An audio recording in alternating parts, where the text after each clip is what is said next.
As का यानी कि जो कह दिया मान लिए वो पूछ सकते हैं, कोई भी चीज कोई भी विषय होता है तो ज्ञान इम्पर्सनल होना चाहिए।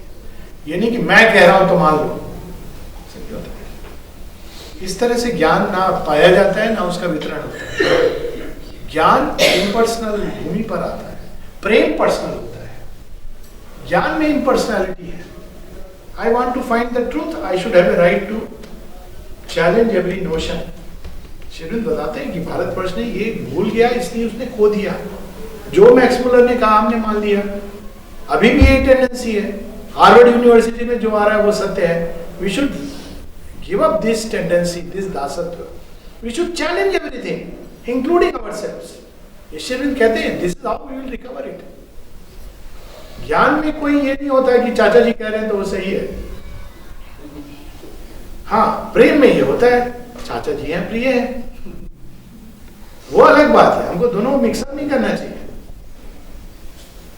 Knowledge wisdom comes when we become impersonal. ज्ञान की दिव्य महेश्वरी का वर्णन काम, हाई, वाइड, इम्पार्शियल, तो ये सारे जो हमको विशालता में प्रवेश करने के लिए आवश्यक है।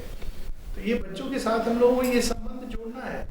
अभी हम बच्चों को तो चुप कर, तू छोटा है तू क्या समझेगा, ये एटीट्यूड सही नहीं है। You should ask. तो मतलब हमारा कोई रोल है कि नहीं है? तो हमारा रोल है। और ये पुरुषार्थ का जो अल्टीमेट सत्य क्या है कि हमारा जो एफर्ट है वो क्या होना चाहिए। वैसे तो भारतीय उसमें ये 4 प्रकार के पुरुषार्थ में उसमें नहीं जा रहा हूं, अब एकदम डायरेक्ट बात हो रही है। धर्म अर्थ काम मोक्ष उसकी दिशा में नहीं जा रहा हूं, एक लंबा विषय है, इस पर मैंने बोला भी है, एक पूरी टॉक है और वहां पे। लेकिन हमारे पर्सनल एफर्ट की दिशा क्या होनी चाहिए, ये मुख्य चीज है। यदि अंदर में दिव्यत्व है और उसका प्रकटन हमारा लक्ष्य है तो हमारे जितने भी पुरुषार्थ हैं वो उसी दिशा में होने चाहिए कि हम भगवान के सत्य के साथ अलाइंड हो और उसको प्रकट करें। चाहे वो गृहस्थ जीवन हो, आधार भी यही था, ब्याह करते हैं बीच में केंद्र में अग्नि होती है, तो पुरुषार्थ क्या होना चाहिए विवाह में? केंद्र में अग्नि को स्मरण रखें। यानी कि मैं हूं या तुम हो या मेरे माता पिता या तुम्हारे माता पिता, केंद्र में अग्नि है, सत्य है, अभिप्सा है। अब वो कठिन होता है, इसीलिए वो पुरुषार्थ है, एफर्ट लगता है उसमें। तो हमारे जितने भी एफर्ट्स हैं दैनिक जीवन के, बच्चे के एफर्ट्स हैं क्लासरूम में, वो सब उस दिशा में जाने चाहिए कि वो ईश्वर की ओर उनके प्रकटन में सहायक हो। और यही ओरिजिनल मीनिंग था वो 4 पुरुषार्थ का। धर्म क्या करता था, जो ब्रह्मचर्य आश्रम, उसमें वो हमको बेसिस ले डाउन करता था आगे के लिए, भविष्य के लिए। फिर क्या आता था हमारा गृहस्थ आश्रम, अर्थ काम। अब वहां पे आप धर्म के आधार पर आप पैसा भी कमा रहे हैं और अपनी कामनाओं की भी, लेकिन धर्म के आधार पर। गीता कहती है ना, धर्म सम्मत जो कामनाएं हैं उनमें भी दिव्यता है। धर्म मतलब आप चीजों की व्यवस्था को नहीं डिस्टर्ब कर रहे हैं, धर्म को धारण करके आप कर्म कर रहे हैं। तो उसके आधार पर आप जीवन है, बच्चे हैं, वाइफ है, हस्बैंड है, सब है। जब इस तरह से हम आगे बढ़ते थे तब हम तैयार होते थे मोक्ष संन्यास के लिए। यानी हम तब ऑटोमेटिकली हम तैयार हो जाते थे मुक्ति प्राप्त करने के लिए। इसका एक दूसरा भी साइकिल कुछ लोगों ने कहा है, अर्थ काम धर्म मोक्ष, whichever way you take it. I like this way कि धर्म पहला आधार है जो बचपन में ही बच्चे के अंदर आना चाहिए। धर्म का डीपेस्ट मीनिंग, उसका पुरुषार्थ होना चाहिए कि वो धर्म को समझे, not as a religion but in the sense truth. हर चीज का अपना धर्म है। फूल कैसे खिलेगा उसका अपना धर्म है, आपको जानना है। वो आप थोड़ा ज्यादा पानी डाल देंगे तो मर जाएगा, कम डालेंगे तो सूख जाएगा, तो उसका धर्म है। पुष्प का, मिट्टी का अपना धर्म है, हर चीज का अपना धर्म है, ऋतुओं का अपना। हमारे यहाँ धर्म की तो बहुत व्यापक, हर चीज का अपना धर्म है।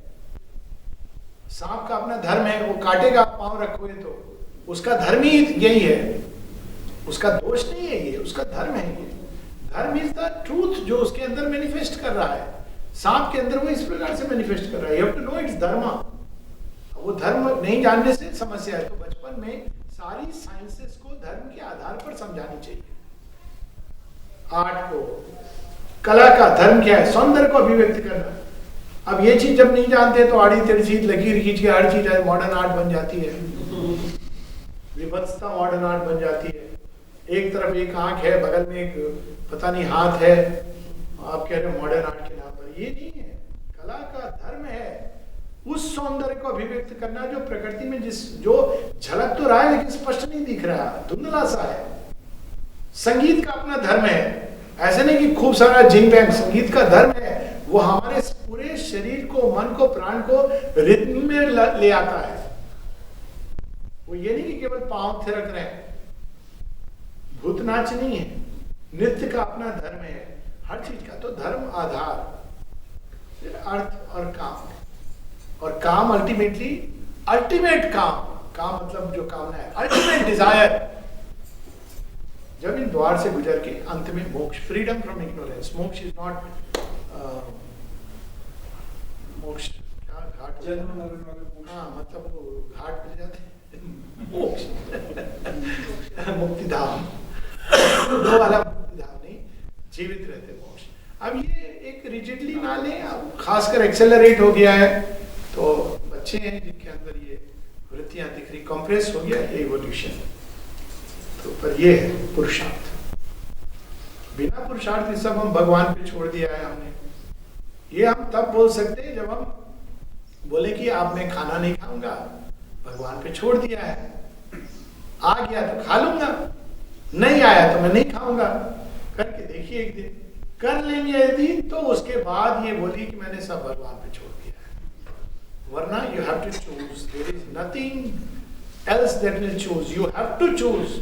और वो चुनाव के आधार पर आपके आगे के रास्ते को। चुनाव नहीं करूंगा ये एक्सेप्ट है। वो सब डिबेट के लिए अच्छा है, फ्रीडम है, फ्री विल है, फेटेड है, ये सब बहुत अच्छी बातें हैं और उस पर एक और लेक्चर हो सकता है। लेकिन ये फेट है हमारा मनुष्य का। Let me put it like that. नियति ने ये हमें नियति दी है कि हमको चुनाव करना है और चुनाव के माध्यम से हमारा मार्ग खोलना, ये नियति ने ही तय किया है। This is our fate. So हमको उसका मान रखना है। तब हम कह सकते हैं अपना हम करके फिर ग्रेस, बाकी अल्टीमेट दैट पावर वही काम करती है अंदर भी बाहर भी। That should always be in the back. ठीक है, हम लोग फिर 4:30 बजे मिलेंगे।